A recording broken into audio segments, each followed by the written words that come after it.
All right. Good evening, ladies and gentlemen. First of all, I'd like to thank the organizers for inviting me to give this presentation today.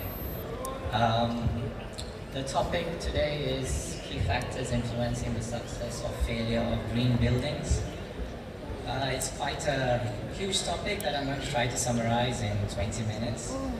And I'm actually an engineer, so I hope I won't be too technical, but I'll try to keep it a bit simple.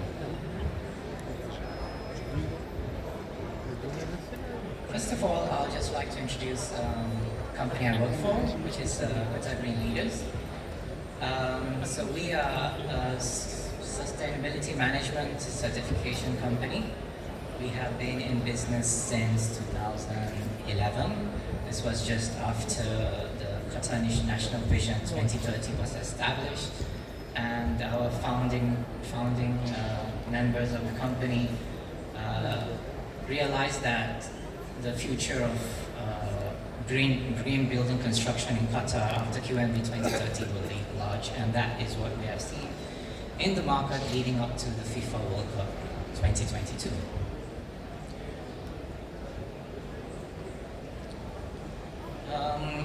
During my, I would say, short period of working, 5 years, 6 years, I've had the privilege of working on large mega construction projects here in Qatar, and both with the design team and the contractors as well. So one of my favorite project is over there, Stadium 974, which is a fully demountable stadium, embossing the concept of sustainability, meaning that it's being delivered and the legacy is going to, it will be given off to somewhere else, since we don't need it anymore here in Qatar. And on the far right over there is the Qatar Island North, which we did the sustainability for district and infrastructures here.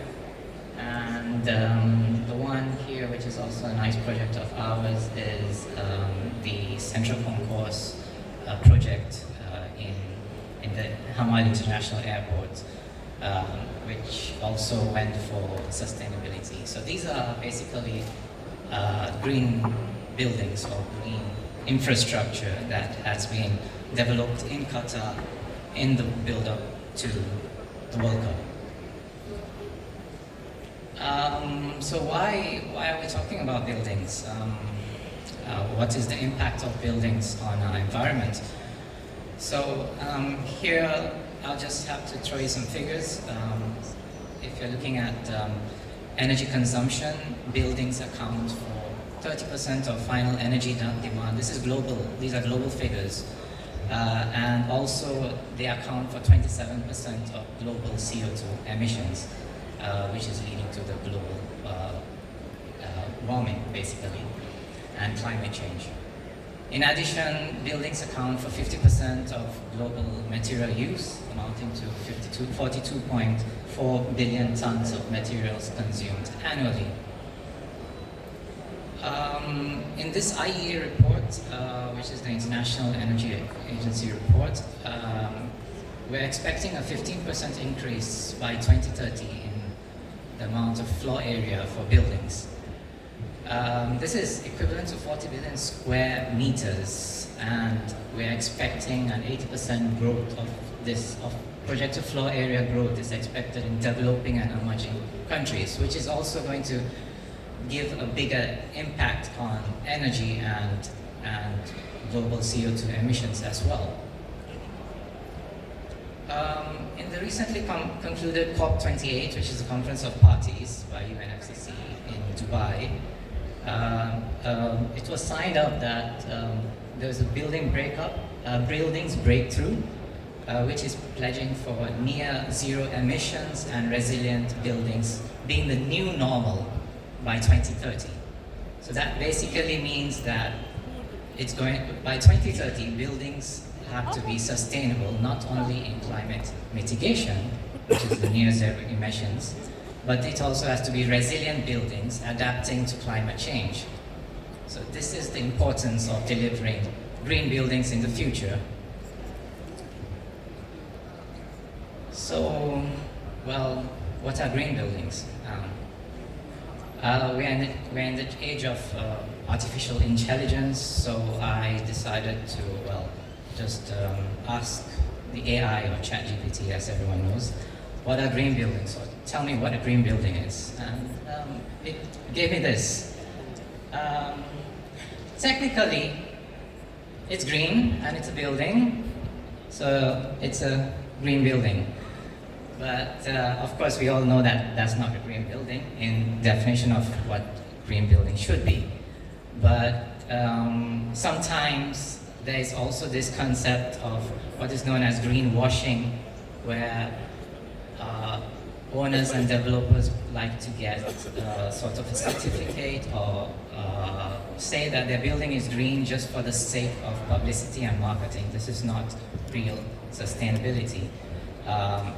But real sustainability is about building a building from the design stage up to the end. So I'll try to take you to my part of the world, which is a tropical country, an island in the Indian Ocean, and show you what green buildings look like over there. Because, well, we've seen lots of green buildings here in Qatar, so I would like to just show you what green buildings look. So this is a hotel in Sri Lanka called Heritage Kandalama, and I had the privilege of actually working for the group of hotels that managed this building. And it was one of the first buildings in 1995 that it was established, and it's considered one of the green buildings in Sri Lanka. So why is that? Well, first of all, it is the first LEED certified project outside of the United States. For those who are not familiar, LEED is the Leadership in Energy and Environmental Design, which is a green building certification scheme. So this was developed for the USA, and it has of course now expanded worldwide. And this was one of the first projects. This is the first project to get a LEED certification. As you can see, this building is basically, it has a rock at the back, and it has been built around the rock. So from one end to the other end, it's about 900 meters, and it has a lake in front. It's beautiful. I mean, if you go to Sri Lanka, I would recommend going to this hotel. So yeah, this is Sri Lanka. Well, but the good thing about this is that it's integrated with the surrounding over time. So all the vegetation you're seeing there is not something that was planted. It was the vegetation was allowed to grow into the building, and it was none of the species there are, let's say, out of this locality. The species there that were allowed to grow from this locality. And another thing was about this hotel is that it was built in a remote area, and it also engaged the local community by giving them opportunities in not only in jobs, by providing also the food for the hotel, for example. So in terms of workforce staff, it's about 40% of the employees are from this region. Another interesting thing is that this building was built on stilts, not stilts per se, but concrete structures that was elevated, so that when the rainfall falls on the rock, the water is going to go under the building into the lake and not disrupting the natural cycle of the lake, basically, which is providing irrigation for farming. Another things, of course, are the hot water production is from biomass, and also it has a low energy use intensity. So this is the concepts of green building in a tropical climate. Another one, like moving on to a more modern context, is a green building here in La Reunion Islands. This was part of my thesis project. So here it's the first net zero energy building on the island of La Reunion, meaning that whatever energy is being consumed by this building is offset by renewable energy. It has also incorporated passive design strategies in the sense that it's allowing natural ventilation and also having sort of shading structures for buildings. Another good thing about this building is that it's actually I forgot to mention that it's a sort of a class university building. So the students are educated about how to, let's say, wear your clothes. You shouldn't come with a blazer to the classroom, for example, because it's not designed to accommodate people with blazers. It's designed for more casual wear. And also, if you can see on top of the roof, you have the solar PV, and it's used for the energy generation. And in addition, it has modern technologies, which is the building management system for the HVAC controls. The impressive key factor here is about its low energy intensity, which is measured in terms of kilowatt hour per meter squared, which is 14.4. If you're looking at standard buildings, you're looking at something in the range of 60 to 100. So, taking all these concepts into account, what I sort of coined up as a definition for green buildings are buildings that outperform standard buildings in regards of energy performance, water performance, occupant comfort, while having minimal environmental and social impacts. So this is my version of a definition of green buildings. Before moving on to the main topic, I'll just touch on the green buildings in Qatar as well. The green building movement, of course, started with QNB 2030 and also was accelerated because of the FIFA World Cup bid, which ended in 2020. It culminated in 2022. So here we have about 260 lead projects registered in Qatar, and we also have 2,000 GSAS projects in Qatar. Just to clarify, GSAS is the building rating system that was developed for the MENA region and by Qatar, and it's being used here. So I would invite everyone to come to tomorrow's conference, where you have a full day session by the GSAS themselves on this topic. And also, we're proud to say that all the FIFA stadiums were GSAS certified, means they're all sustainable. And in addition, there are also mandatory green building requirements in certain regions. In Qatar here, for example, Lusail City and the all economic free zones need a sustainability certificate in order to get their building completion certificate. So that is a mandatory requirement. In addition, some other developers and owners have their own mandates as well, such as Ashgal and Mishari, enforcing green building rating systems for the projects. Okay. So now I'll go into the main topic about the key factors that are used in achieving green buildings. So as I mentioned before, there are two types of perceptions. Like some people, some owners and developers just need it for sustainability for marketing purpose, and some others need it really for sustainability. So of course I would always go for sustainability. And then you also have a sort of a compromise between the two, which is called compliance, which I highlighted before as being a mandatory requirement in some areas.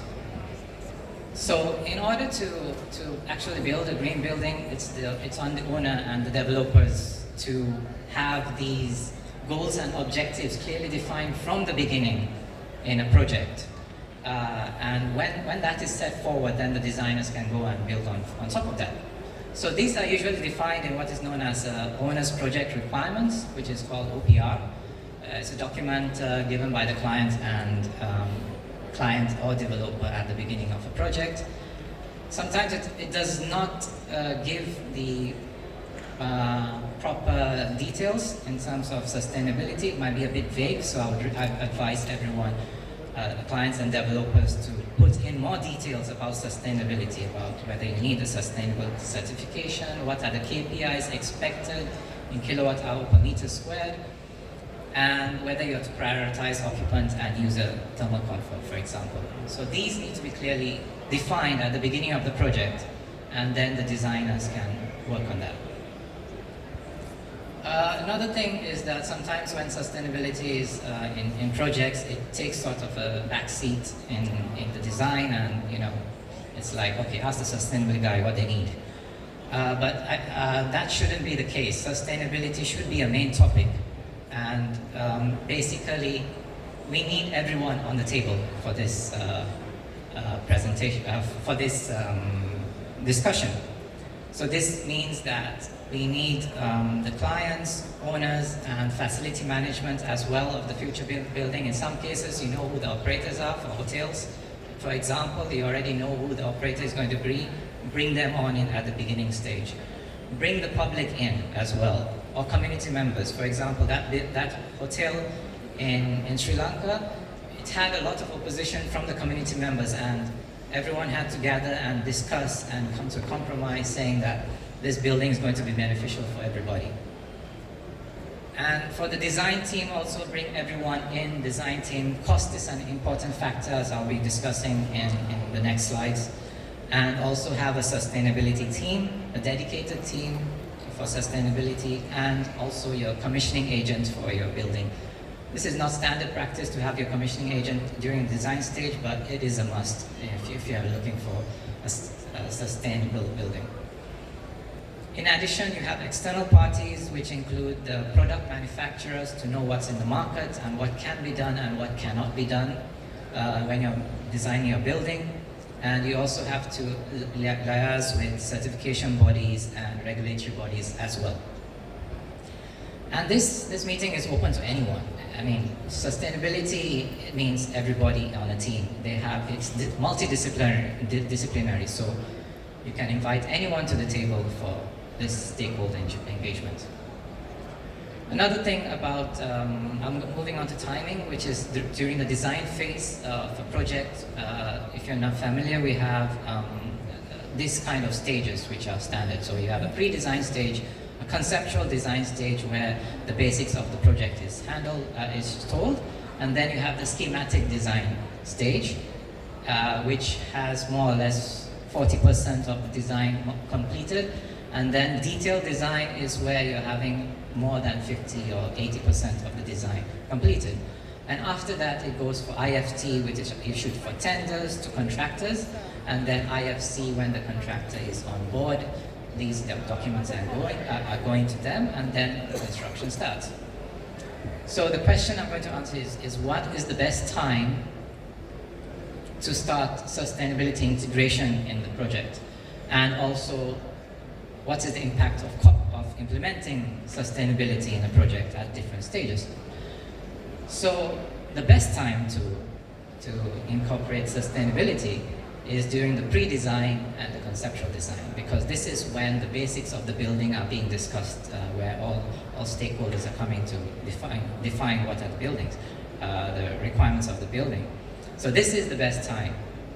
During the schematic design, I would say it's a bit late, because at this point in time, we're talking about the MEP equipment, whereas the building facade has already been completed. So it's really sort of late, if you'd say. After that, detailed IFT, IFC, integrating sustainability is basically late. I mean, at this point in time, it's going to be difficult, and most of the time, the clients will reject any sustainability integration.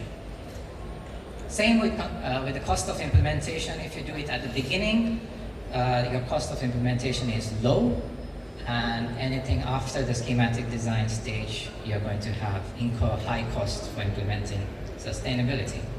So my advice here for designers or owners here is to always have sustainability at the beginning. Another concept here is about the design process, how to approach a design process for sustainable building. So this is from when I was doing masters.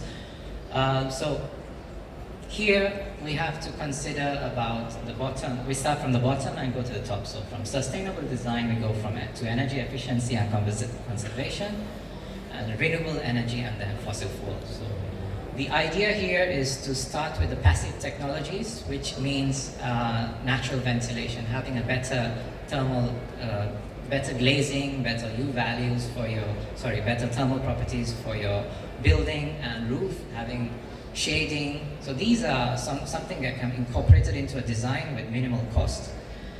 And after you do that, that is when you have a look at your equipment.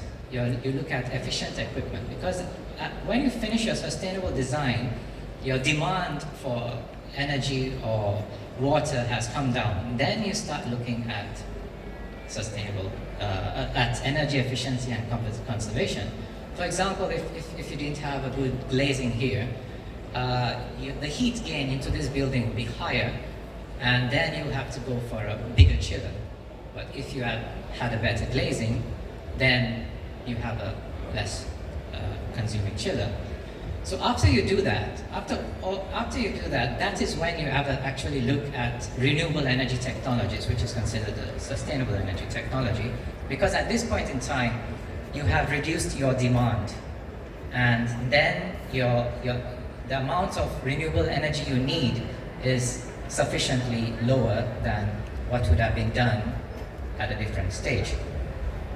So in essence, what I'm saying here is you should have more emphasis on adopting the right building science and less dependency on high-cost building technologies.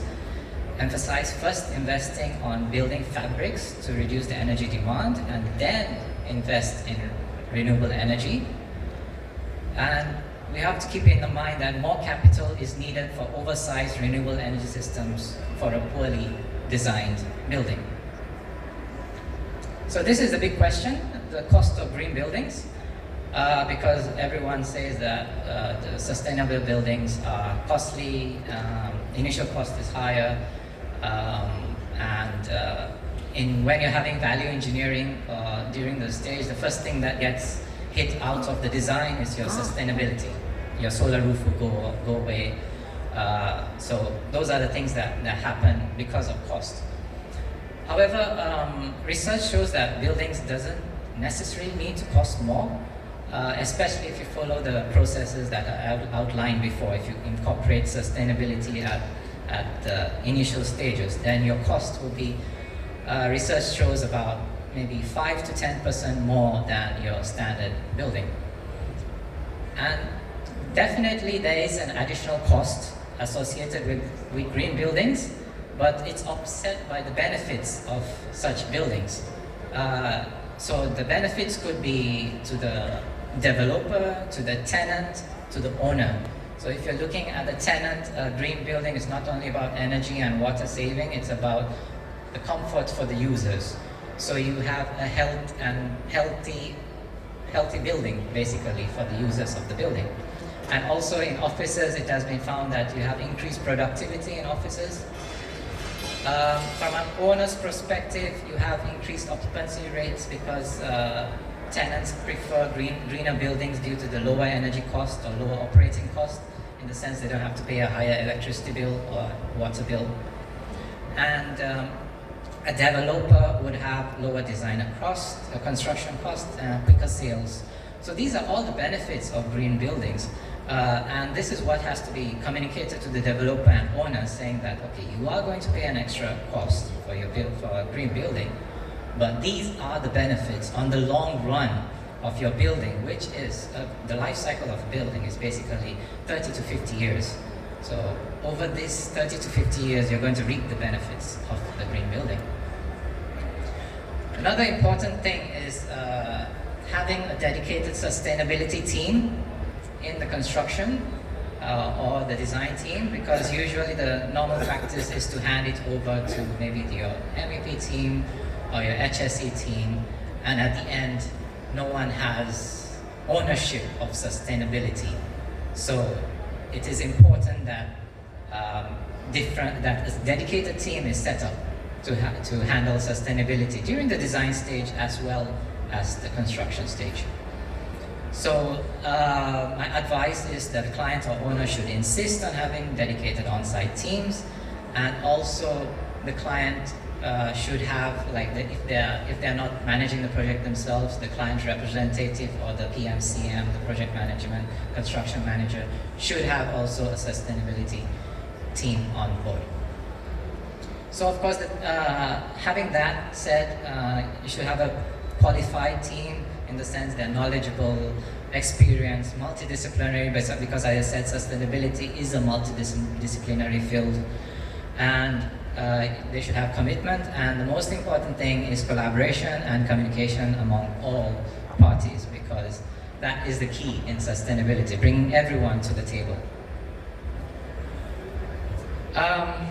So now that we have designed a green building and we have constructed a green building, it's not necessarily the case that it can be operated as a green building, and that is one of the biggest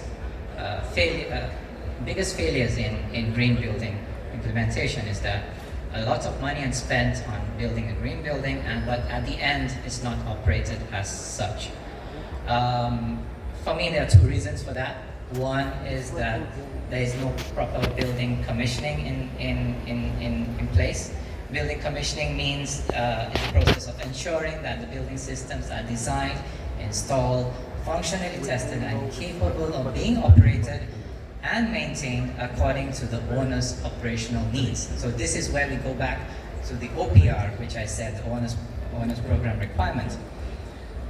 So here is basically the commissioning team, which is preferably independent from the client, is telling that the contractor has built this building in such a way that it has met the requirements and is being operated as such.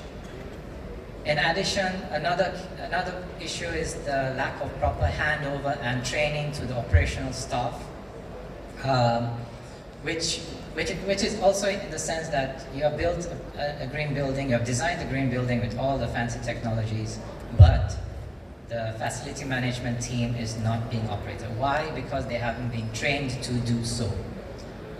So that is an important process in project handover. When the contractor is giving you a handover documents as an owner or client, make sure that they are giving the proper training on how this building is to be operated, or else you basically have what is known as white elephant on your hand. And finally, monitoring and verification. So,